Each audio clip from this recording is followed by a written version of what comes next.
বিড়াল দেখলে পরে মার ডানার নিচে চলে যায়, নিজেকে নিরাপদ জায়গায় লয়ে যায়, যেন দুশমনের আক্রমণ থেকে সে রক্ষা পায়। এমন সেমন চালাকি বুদ্ধি লয়ে মানুষ জন্মায় না। মায়ের আদরবিহীন যে মাখলুকটার জন্ম হয় তারও অনেক বুদ্ধি হয়। যেমন ডিমের থেকে সাপ বের হয়েছে, জন্মের সাথে সাথে অনেক বুদ্ধি।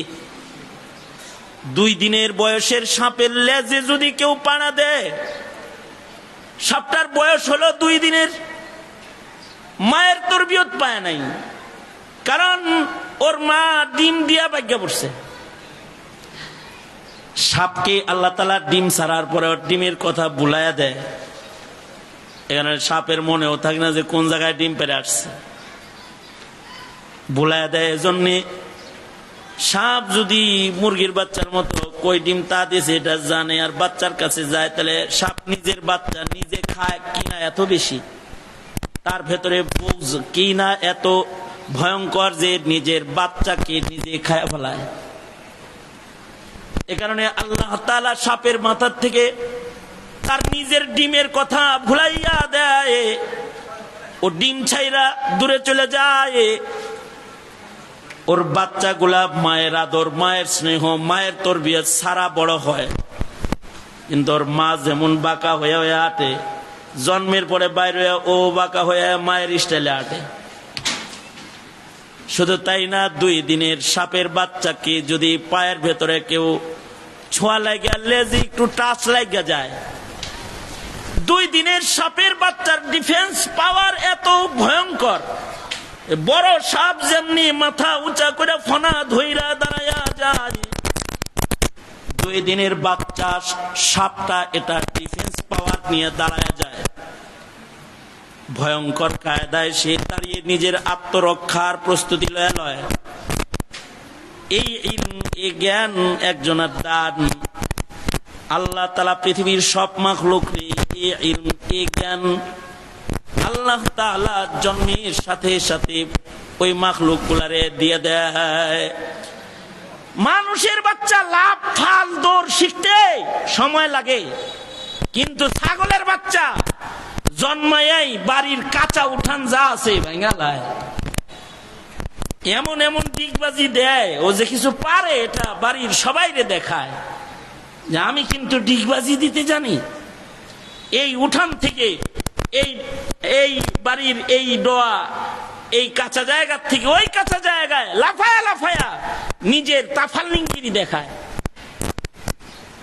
কোন প্রশিক্ষণ লাগে না, মারামারি শিখায় দিতে হয় না। একসাথে 4 ভাই বোন জন্মাইছে, 2 জনে মাথা দিয়ে গোতা একটা, আমি কিন্তু গোতা দেওয়াও জানি রে। ভয়ঙ্কর স্টাইলে গোতা দেয়, 2 পা উঠায় গোতা দেয়, সবাই রে বোঝায় আমার লগে বেজাল করলে গোদা দিব। সেও তার জ্ঞান নিয়ে, তার ইলম নিয়ে ধীরে ধীরে বাইরা যায়। সায়েন্টিস্টরা হয়রান পেরেশান যে এমন এমন আজব কর্মকাণ্ড আছে মাখলুকাতের ভেতরে। হায়াতুল হাইওয়ানে তো বইরা দিছে কামালউদ্দিন তামিরি রহমতুল্লাহ, যে এমন এমন মাছ আছে, যেমন মাছেরা জন্মের পরে মায়ের লগে সাঁতরায়। যেমন শৈলের পোনারে বাঁচতে দেখবেন, মা যে স্টাইলে ভাগ্য যায়, যে স্টাইলে মা ডুব দেয়, শৈলের পোনাও ডুব দেয়। মা যেমনি সাঁতরায় ও তেমনি সাঁতরায়। হাঁসের বাচ্চা বুদ্ধি লইয়া জন্মায়, পানি দেখলে মুরগি খালাম্মাকে টাটা দিয়ে চলে যায়, আর পানির নিচে ডুবায় ডুবায় নিজের খানা বাইর করে লায়। মুরগি পার থেকে ডাকলে কয়, আমনে জানগা খালাম্মা, আমনের খানা স্থলে আমার খানা জলে। সে ঠিকই তার রাজ্যে ঘুরে বেড়ায়। এই যে ইলম আল্লাহ তাআলা জন্মসূত্রেই পশু পাখিকে আল্লাহ তাআলা দান করেছেন। আজব আজব প্রাণী আছে যারা তাদের ইলম সহ কোনো ম্যাপ লাগে না, তাদের ইলম দিয়া তারা জায়গা মতো হাজার হাজার মাইল পাড়ি দিয়ে চলে যায়। সাগরে কিছু মাছ আছে যে মাছগুলো আটলান্টিক মহাসাগরের পানি ছাড়া তাদের পেটের ডিম বের হয় না। তাদের ডিম বের হইতে হলে, এই মাছগুলার ডিম বের হইতে হলে আটলান্টিকে যাইতে হবে। আটলান্টিকে গেলে তাদের ডিম নির্গত হবে, পেটের ডিম বের হবে। যদি ভারত সাগরে থাকে তাহলে ভারত সাগরে সে মারা যাবে, কিন্তু ডিম বের হবে না। ডিম পেটে বড় হইতে হইতে মরে যাইব, কিন্তু ডিম প্রসব রাস্তা খুলবে না। কিন্তু সারা দুনিয়ার সাগরের ওই মাছগুলো জানে আটলান্টিকে গেলে পরে আমাদের ডিম আমাদের পেট থেকে বের হবে।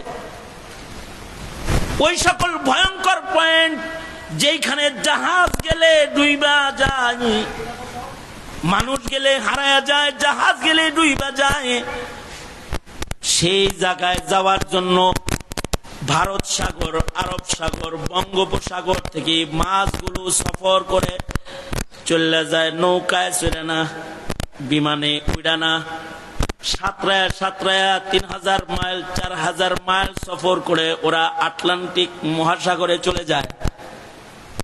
সেথায় গেলে ওদের পেটের ডিম বের হয়ে যায়। আজব ওরা জানে আমরা যেখানে যাচ্ছি ওখানে গেলে আমরা মারা যাব, অর্থাৎ মাছগুলোর ডিম বের হওয়ার সাথে সাথে ওই মাছগুলো মরে। ওরাও জানে ওইটা মৃত্যুকূপ আমাদের, ওখানে গেলে আমরা মরবো, কিন্তু মরণ তো আইবই। হিন্দুস্তানের সাগরে মরলে তো বাচ্চা হইব না, কিন্তু ওইখানে গেলে আমরা ডিম ছাইরা মরলে ওখানে পানির তাপে আমাদের বাচ্চা ফুটবে। তারা তাদের ডিমগুলো আটলান্টিকে ছেড়ে ওখানে তারা মৃত্যুবরণ করে মা মইরা যায়। কিন্তু এই বাচ্চার কোন তরবিয়ত অন্যের দ্বারা নিতে হয় না, অন্যকে কোন তরবিয়ত তাকে দিতে হয় না। বিজ্ঞানীরা বলে এই বাচ্চাগুলো পানি তাপে আটলান্টিকে জন্মায়, জন্মের পরে আবার সাঁতার কেটে কেটে তারা মায়ের বাড়ি আপন নিরে একা একা ফিরে যায়। ওরা আটলান্টিকে থাকে না। যাদের মায়ের বাড়ি ভারত সাগরে ওরা ভারত সাগরে চলে যায়, যাদের মায়ের বাড়ি আরব সাগরে ওরা আবার ছোট্ট মাছ মা যেই পথ দিয়া দিয়া সাঁতরায় সাঁতরায় আসছে, ওরা ওদের মায়ের সাঁতারের মেপে মেপে সাঁতরিয়ে সাঁতরায় পানি পার হয়ে তারা আপন নিরে চলে যায়। কত জ্ঞান! সাইবেরিয়ান ওই পাখিগুলো যেগুলো অতিথি পাখি হয়ে এখানে আসে, আমগর বাংলাদেশের বিমান যদি খালি নেটওয়ার্ক কানেকশন ডিসকানেক্ট হয় তাহলে এটা মাটিতে পড়ে যাবে অথবা অন্য আর একটার সাথে যায় ডুসা খাবে। কিন্তু ওরা যে 1000 মাইল 1200 মাইল আকাশে উড়ে বাংলাদেশে আসলো শীতকালে, যে এই জায়গাটা আমাদের জন্য শীতের দিনের উপযোগী জায়গা। কিছুদিন বেড়ানোর পরে আবার সাঁতার কেটে ওরা চলে গেল। কোনো ম্যাপ লাগে নাই, কোনো তেল লাগে নাই, কোনো ইঞ্জিন স্টার্ট দেওয়া লাগে নাই, অলৌকিক শক্তি দিয়ে আল্লাহর দেয়া কুদরত আর ইলম দিয়ে ওরা চলে যায়।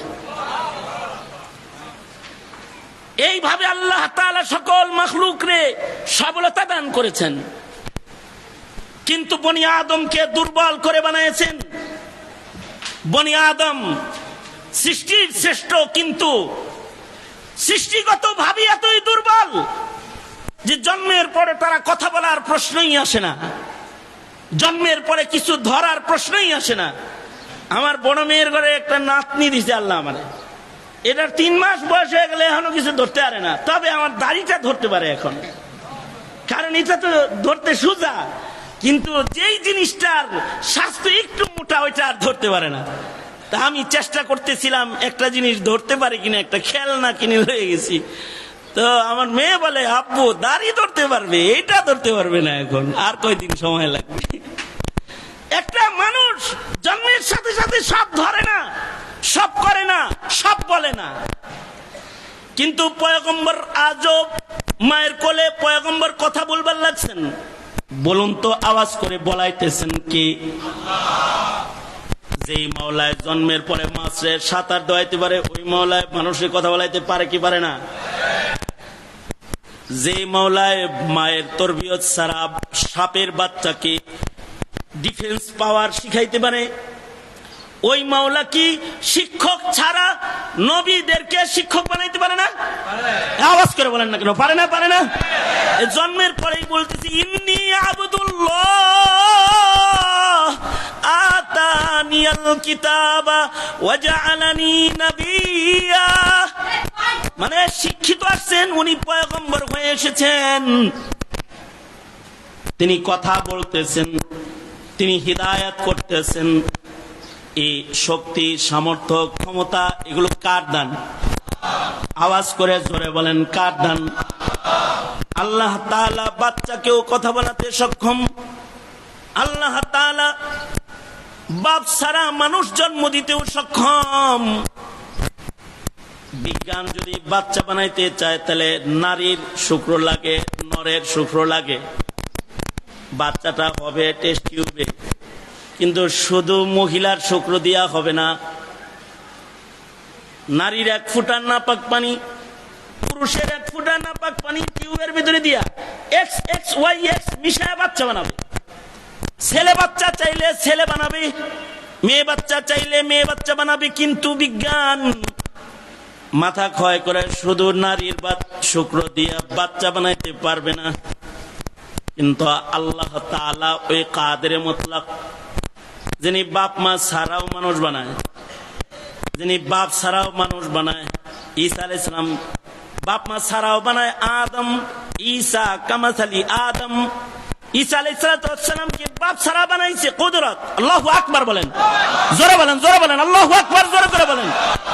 আবার বাচ্চা বয়সে কথা বলাইতেছেন, মায়ের কোলে কথা বলতেছেন। ওয়াসসালামু আলাইয়া ইয়াউমা উলিদতু ওয়া ইয়াউমা আমুতু ওয়া ইয়াউমা উবআসু হাইয়া।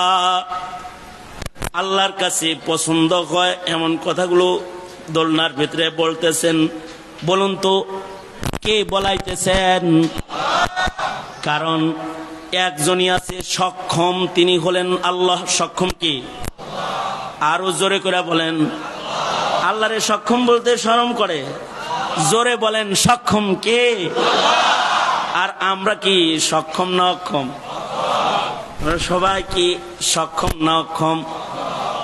কেউ কি আমাদের ভিতরে সক্ষম আছে? সব অক্ষম। Group of industries limited. শুধু আমরা অক্ষম তা না, সারা দুনিয়ার যত মানুষ আছে সব মানুষ হলো অক্ষম। सरापा आजिज़ी होने ने बंदा कर दिया हमको, सरापा आजिज़ी होने ने बंदा कर दिया हमको, अगर ना हम खुदा होते जो दिल बे आरज़ू होता। सरापा आजिज़ी होने ने बंदा कर दिया हमको, अगर ना हम खुदा होते जो दिल बे आरज़ू होता। অক্ষম সব, সক্ষম একজন। এমনকি জো বাইডেন আমেরিকার প্রেসিডেন্ট অক্ষম, জাতিসংঘের মহাসচিব অক্ষম।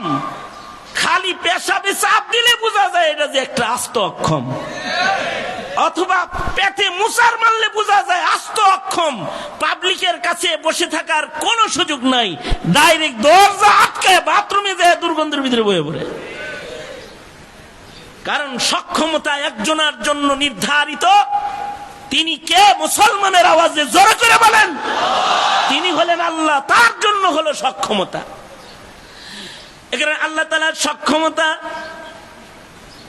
করে আল্লাহ তাআলা বাচ্চাকেও সক্ষমতা প্রকাশ করে দেখাইছেন যে দেখো আমি বাচ্চাকেও কথা বলাইতে পারি। হযরত ঈসা আলাইহিস সালাতু ওয়াস সালামকে মায়ের কোলে কথা বলাইছেন। আজব আজব দামি কথা কইবার লাগছে বাচ্চাটায়।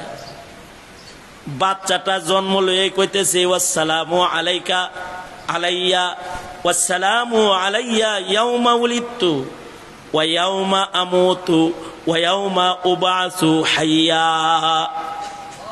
এই বাচ্চাটা জন্মের পরে বলতেছে তার কথা দিয়ে সে বুঝাইতেছে আমি জন্মাইছি আবার আমি মরমু, মরণ শেষ না খেলা শেষ, মরণের মাধ্যমে খেলা শেষ, খেলা না, হাসরের আজব তামাশা আছে।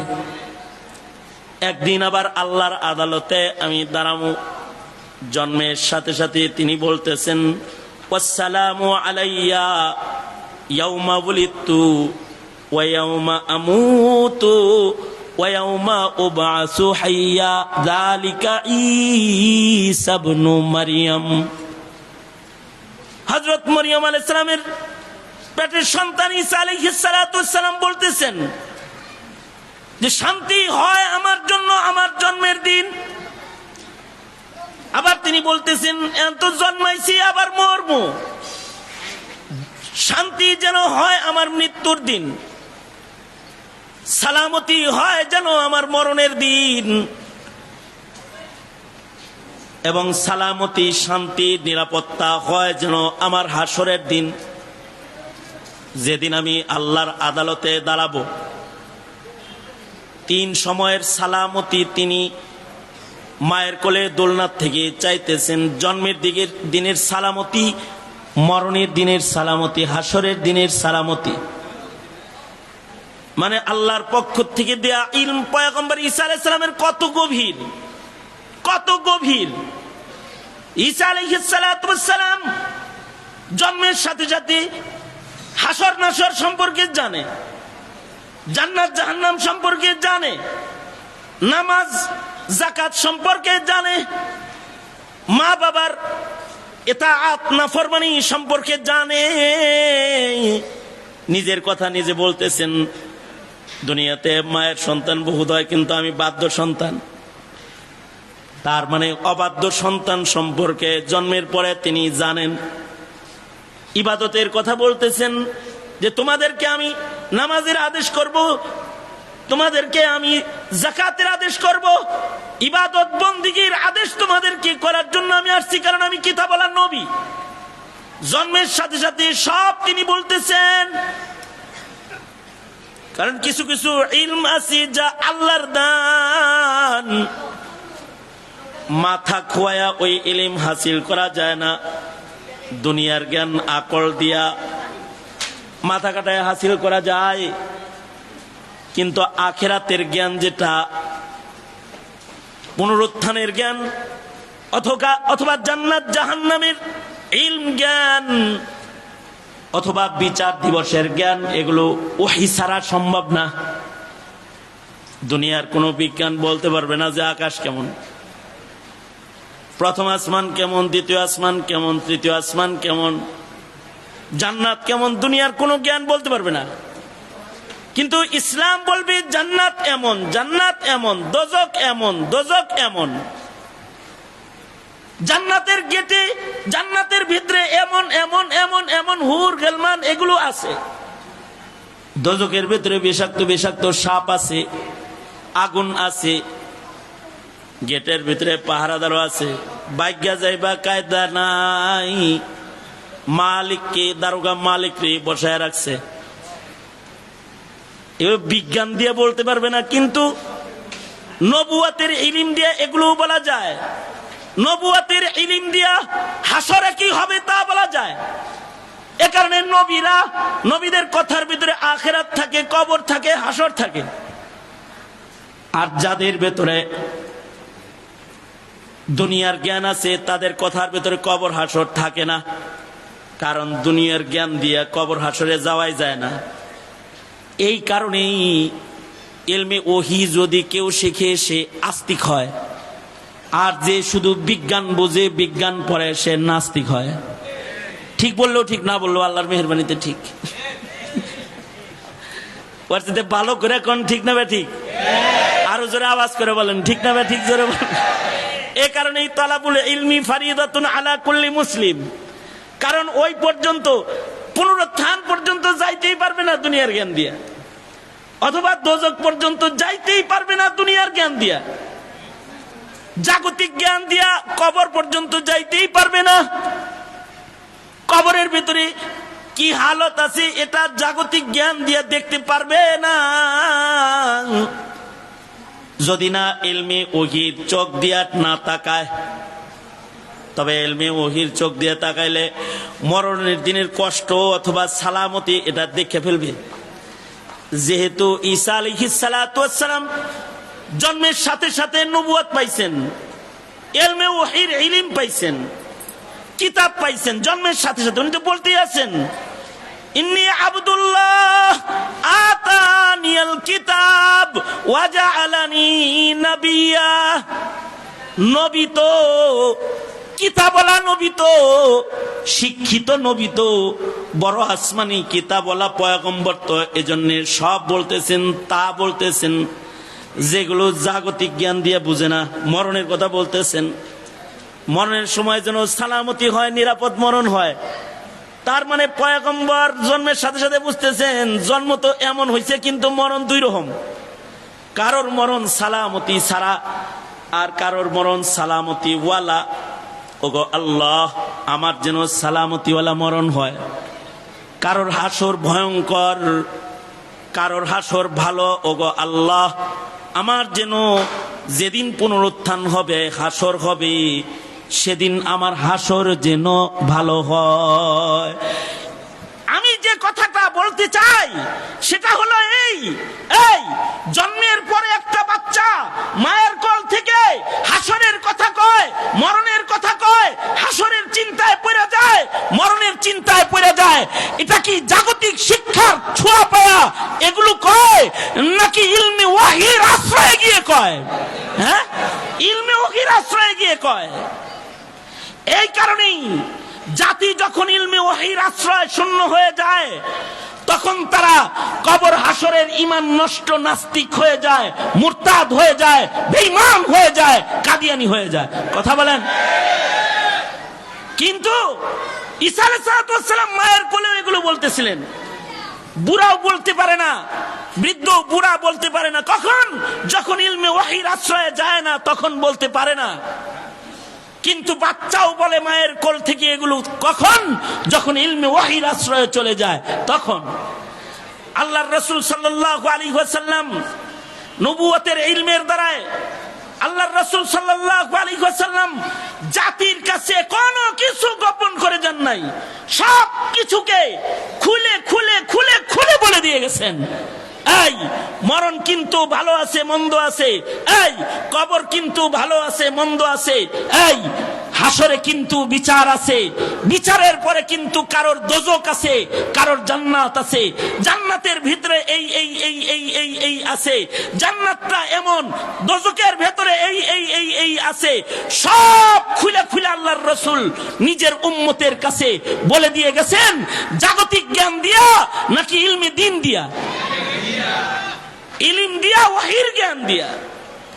আল্লাহর রাসূল সাল্লাল্লাহু আলাইহি ওয়াসাল্লাম বলেন, দোজকের ভেতরে সাপ দেখেছেন, দোজকের ভেতরে আগুন দেখেছেন, দোজকের ভেতরে আগুনের গর্জন শুনে এসেছেন, দোজকের গেটেও দারোগা দেখে এসেছেন। তবে বড় ভয়ঙ্কর দারোগা। বাংলাদেশের থানার দারোগারে ডরাও, দোজকের দারোগারে ভয় পাও না। হ্যাঁ, আল্লাহর রাসূল বলে, জানো দোজকের দারোগা কেমন দারোগা? দোজক পাহারাদার, ইন্সপেক্টর, পুলিশ, দারোগা, মালিক কেমন ভয়ঙ্কর যে তার দিকে তাকানোর কায়দা নাই।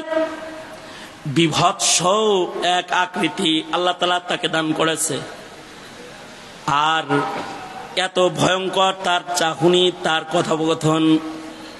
হ্যারে যদি ভাই ভাই কয়ে কেউ ডাকেও, ভাই ভাই কয়ে কেউ ডাকে, তাহলে হে ডাকের এত ভাব লইয়া বইয়া থাকে যে আপনারা তো কারোর বাপ দেখলে কোন দেখছিস কথার উত্তর দেয় না, কতক্ষণ পরে দিল। জানেন দারোগা মালিক কতদিন পরে উত্তর দিবে? আল্লাহর রাসূল মেরাজ থেকে এসে বলেছেন, দারোগা মালিক রে কেউ যদি ডাকাডাকি করে, ও মালিক দারোগা, মালিক দারোগা, আল্লাহর একটু কও না,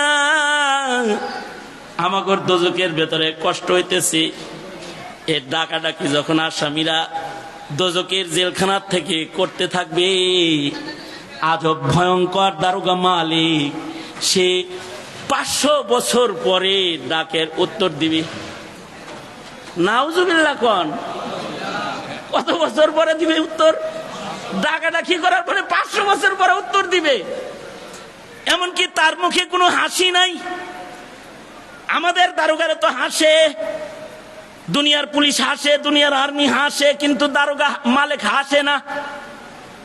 আল্লাহর রাসূল সাল্লাল্লাহু আলাইহি ওয়াসাল্লাম যখন মেরাজে গেলেন, মেরাজে দোজখের গেটের সামনে যখন দাঁড়ালেন, দারোগা মালিকের সাথে কথাবার্তা হইল, সালাম কালাম হইতেছে, কথা হইতেছে, হযরত জিবরাইল সাথে আছে, কিন্তু আশ্চর্য, দারোগা মালিক একটু হাসেও না। জিবরাইল আলাইহিস সালাতু ওয়াস সালাম তখন কয়, ওগো আল্লাহর নবী, এমন আজব রাগ গুসা আল্লাহ তারে দিছে যে এর সৃষ্টির পর থেকে আজকে পর্যন্ত জীবনে কোনোদিন হেরে আমি হাসতে দেইনি। তো ভাবতেছিলাম মেরাজের সফরে আপনারে দেখে মনে হয় হাসা দিবে, কিন্তু আপনারে দেখেও একটু হাসলো না। ও তো জীবনে কোনোদিন হাসবে না, জীবনে কোনোদিন হাসা কথা বলবে না। আপনাকে দেখার পর একটা হাসি দেয় নাই? রহমাতুল লিল আলামিন, রহমাতুল লিল আলামিনকে দেখার পরে তার হাসি বের হয় নাই। ওই দারোগার গুতানি খাইতে পারবা তো, ওই দোজখে থাকতে পারবা তো, ওই আলোচনা জানবা তো, জানলে বিজ্ঞান বাইটটা কুট্টা খায়ালাই দিলেও জানতে পারবা না। এটা জানানোর জন্য ১০০ লাখ রসুল পাঠানোর জরুরত হয়েছে। এগুলো জানানোর জন্য ১০০ লক্ষ পয়গম্বরের কাছে ইলমি ওহীর দরওয়াজা খুলে দেওয়া হয়েছে।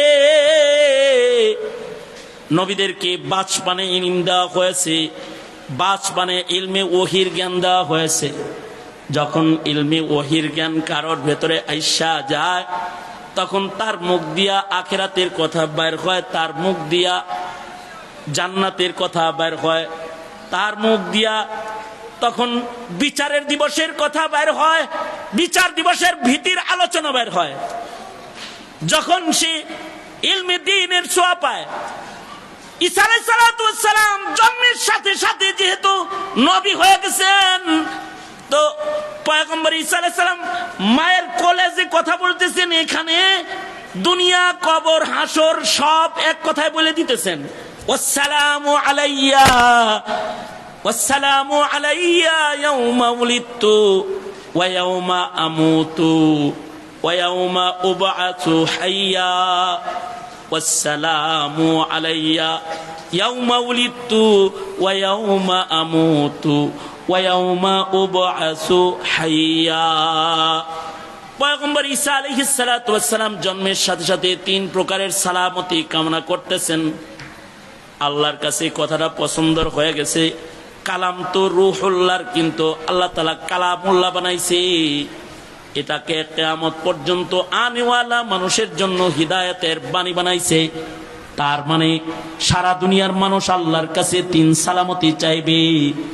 জন্মের দিনের সালামতি চাইবে, মরণের দিনের সালামতি চাইবে, হাসরের দিনের সালামতি চাইবে।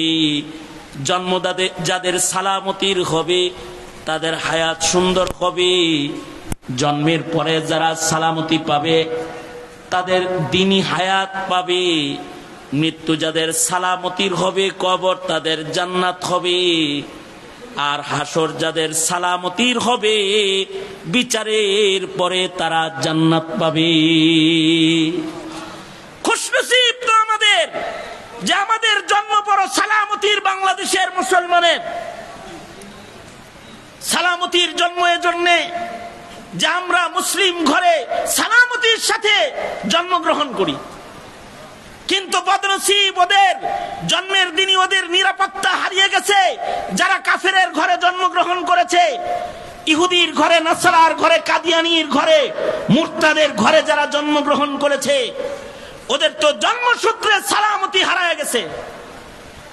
কিন্তু যার জন্ম মুসলমান বাবা মার ঔরসে হয়, ও জন্মসূত্রেই একটা সালামতি পেয়ে যায়। এ কারণেই জন্মের পরে পিতামাতাকে সন্তানের আগামীর ভবিষ্যৎ সুন্দর সালামতির হয়, এমন আমল জন্মের সাথে সাথে পিতামাতার জিম্মায় সন্তানের সাথে করতে হয়। যেমন কাফেরের ঘরে জন্মাইলে আজান ইকামত শুনে না, কিন্তু মুসলমানের ঘরে আমরা জন্মায় সালামতি পাইছি। জন্মের সাথে সাথে আমাদের ডান কানে আজান পাইছি, বাম কানে আকামত পেয়েছি। এই যে ডান কানে আকামত হলো, বাম কানে ডান কানে আজান হলো, বাম কানে আকামত হলো। ফায়দাটা কি? এটা এত গুরুত্বপূর্ণ আমল। মুসলিম ঘরে সন্তান জন্ম হওয়ার পরে তার ডান কানে আজান হয়, বাম কানে আকামত হয়। এই যে আমলটা যে করা হয় এর তাসির কিরকম? হাসান বসরি রহমাতুল্লাহ আলাইহি বলেছেন, তাফসীরে হাসানে আছে যে মুসলিম ঘরের মুসলিম সন্তানের কানে, ডান কানে যখন আজান হয় আর বাম কানে যখন আকামত হয়, আমলটা সম্পূর্ণ হওয়ার সাথে সাথে এই সদ্য ভূমিষ্ঠ সন্তানটার কলবের ভেতরে আসমানের মালিক আল্লাহ তাআলা এই বাচ্চার কলবের ভেতরে নিজের হাতে কুদরতি কলমের দ্বারায় আল্লাহ তাআলা কালেমা লেখা সিল মাইরা দেয়। এ কারণেই মুসলিম ঘরে বাচ্চা জন্ম হইলেই তাকে মুসলিম পরিচয়ে দাফন করা হয়। বাচ্চা হওয়ার পরে সামান্য হায়াত যদি কোনো বাচ্চা পায় তাহলে তার জানাজা হয়, তাকে মুসলিম মাইয়িতের সাজে সজ্জিত করা হয়, তাকে কিবলার দিকে শোয়া দাফন করা হয়।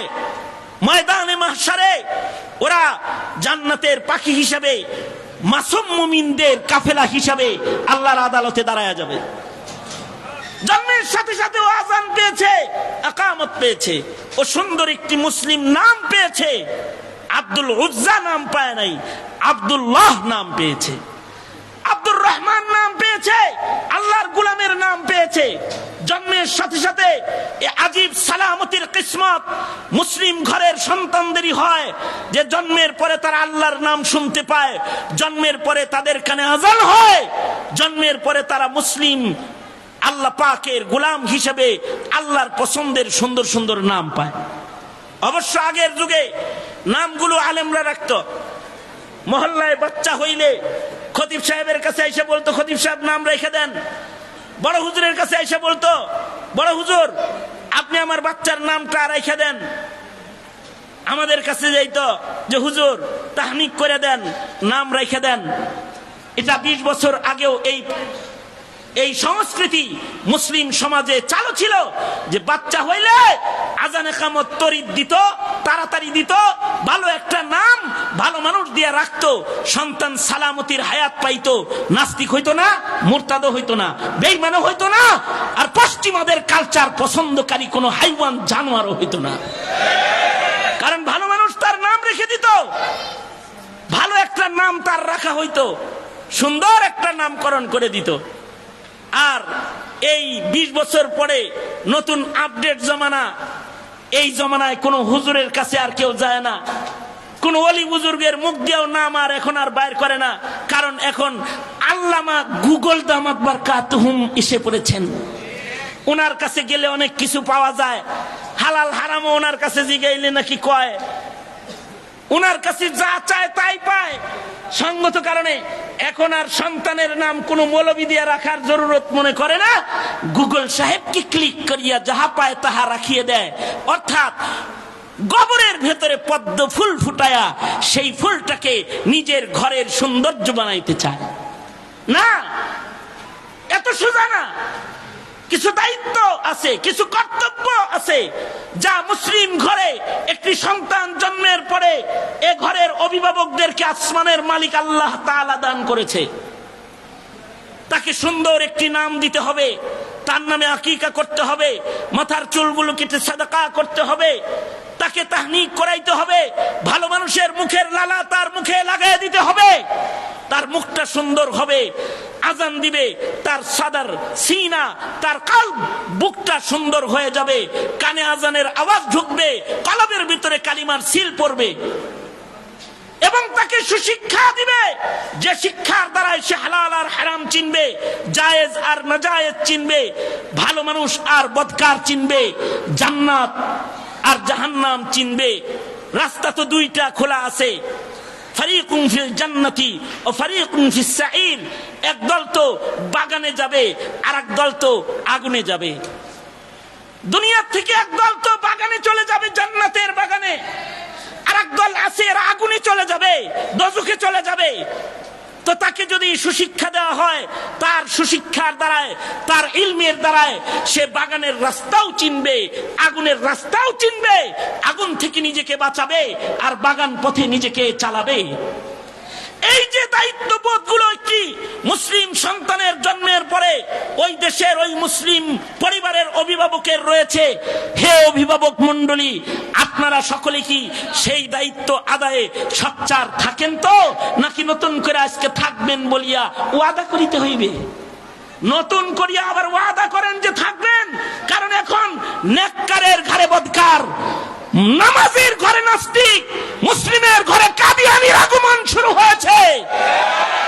কারণ ইসলাম, মুসলমানিত্ব, মুসলিম সংস্কৃতি, ইসলামের তাহজিব তামাদ্দুন এটি এখন নিমন্ত্রিত সমাদৃত জিনিস নয়, এটাকে এখন দাফন করার বস্তুতে পরিণত করা হয়েছে। দিনকে, দিনী শিক্ষাকে, দিনী মূল্যবোধকে একটি চক্র বিদায় দেওয়ার জন্য উঠে পড়ে লেগে নীল নকশা বাস্তবায়ন করে চলেছে। কিছুদিন পরে এমন একটি হালাত টোটাল বাংলাদেশে দেখতে পাবেন যে এই মুসলমানরা এখনই তো বুঝে না, এখনই তো নামাজ জানে না, এখনই কালিমা জানে না।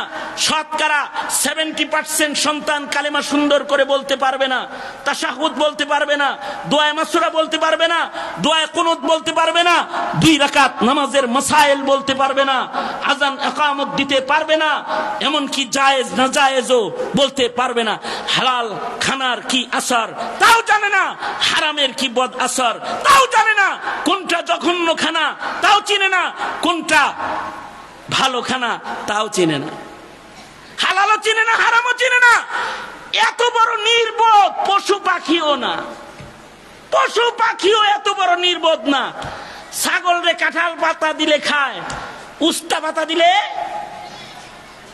অন্য পাতা যদি দেন খায় তো, আম পাতা খাইব তো ছাগলে? ও খানা দেখা বুঝা শূন্য খায় কোনটা ওর জন্য উপকারী। হাতি বুঝা শূন্য কলা গাছ কুড়ায় কুড়ায় খায়, জানে বাগানের সব গাছ আমার খানা না, সব ফল আমার খানা না, তবে কলা গাছ আমার জন্য শক্তি। যেখানে কলা গাছ পাওয়া যায় সেখানে চলে যায়, বুঝা শূন্য খানা খায়। বাঘ বুঝে শুনে খানা খায়। এমন কি আশ্চর্য, সায়েন্টিস্টরা বলে সাগরের পানির নিচে এমন প্রাণী আছে যারা সাগরের নিচের খানা খায় না, ওরাও মায়ের স্তনের দুধ খায়া খায়া ওরা বড় হয়। জন্ম হয় পানির নিচে, কিন্তু পানিটা খায় না, মায়ের স্তনের দুধ টেনে টেনে ওরা খায়, দুধ খেয়ে খেয়ে বড় হয়। কে ওদের শিখাইলো দুধ তোর ভালো খানা আর পানি, লবণাক্ত পানি তোর মরণের খানা? এটা কিন্তু গিলিস না, মায়ের স্তন থেকে দুধ খাস। এ কারণে বিজ্ঞানীরা বলে যে এই মাছগুলোর জন্ম আসলে মনে হয় স্থলে ছিল, পরবর্তীতে ওরা জলে জায়গা বানাইছে। না, তা না, মহান মালিক জলের প্রাণীকে, স্থলের প্রাণীকে যেমন কাঁঠাল পাতা চিনাইছে, আম পাতা চিনাইছে, ও মহান মালিক এই জলের প্রাণীকেও তিতা পানিও চিনাইছে, মায়ের বুকের দুধের মর্যাদাও চিনাইছে। আল্লাহু আকবার জোরে করে বলেন। একটা বাচ্চা, মাছের বাচ্চা, ওর খানা কোনটা ওইটা বুঝে, তোমার বাচ্চা কোনটা খানা এটা বুঝে না। তোমার বাচ্চা গাঁজা কি এটাও বুঝে না, ফেন্সিডিল কি, ডাইল কি তাও বুঝে না, মদের ভয়ঙ্করতা কি তাও বুঝে না। তোমার সন্তান হারাম কোনটা, চান্দার টাকার তাসির কি তাও জানে না, ঘুষের টাকার বত্তা আসির কি তাও জানে না, আর হালাল খানার নেকটা আসির কি তাও জানে না। এই মূর্খতার জ্বর যে ধীরে ধীরে গভীর থেকে গভীর পর্যন্ত তুমি তোমার প্রজন্মকে নিয়ে যাচ্ছ, পিতার কাফেলা হিসাব দিতে হবে আল্লাহর আদালতে, হিসাব দিতে হবে আল্লাহর আদালতে। আর এই মিল্লাতের উলামায়ে কেরাম, আলেম উলামা যারা হালালের কথা কয়, হারামের কথা কয়, যারা জাতির বন্ধ চক্ষুকে খুলে দেয়, জাতির ঘুমন্ত বিবেককে যারা জাগ্রত করে দেয়, তাদেরকে হাতকড়ি পরায়ও আর জেলে নিয়ে নিয়ে ঢুকাও রেখো। তোমাদের সন্তানগুলো ইনসান হবে না, হাইওয়ানে পরিণত হবে, হাইওয়ানে পরিণত হবে। সঙ্গত কারণেই শূন্য মাথায় মানুষের জন্ম, কিন্তু এই মানুষকে আল্লাহ তাআলা এক সময় আকলমন্দ করেন, এক সময় এই মানুষকে আল্লাহ তাআলা নায়েবে নবী করেন, এক সময় এই মানুষকে আল্লাহ তাআলা ওলিয়ে কামেল করেন, এক সময় এই মানুষকে আল্লাহ তাআলা বসিরত বসারত দান করেন, এক সময় এই মানুষকে আল্লাহ তাআলা অলৌকিক এক ক্ষমতা দান করেন, যেই ক্ষমতার মাধ্যমে সে রব পর্যন্ত পৌঁছে যায় অথবা জান্নাত পর্যন্ত পৌঁছে যায়। সুতরাং ওই ক্ষমতাটা অর্জন করতে, মরণ হাসর কবর ভালো করতে, ইলমে দ্বীন, উলামায়ে কেরাম, মিল্লাতের দ্বীনি কাফেলা, দাওয়াত ও তাবলীগ, খানকাহ, বুজুর্গদের সোহবতের বিকল্প কোনো তৃতীয় রাস্তা আমাদের জন্য খোলা নাই। বুঝে আসে তো? খোলা নাই। এইটার আশ্রয় গ্রহণ করতে হবে এবং নিজেদেরকে সামনের দিকে এগিয়ে যেতে হবে। এই কিছু কথা একটি আয়াতকে সামনে নিয়ে বললাম, আশা তো ছিল আরো লম্বা করে বলবো, কিন্তু শারীরিক দুর্বলতা, সার্বিক হালত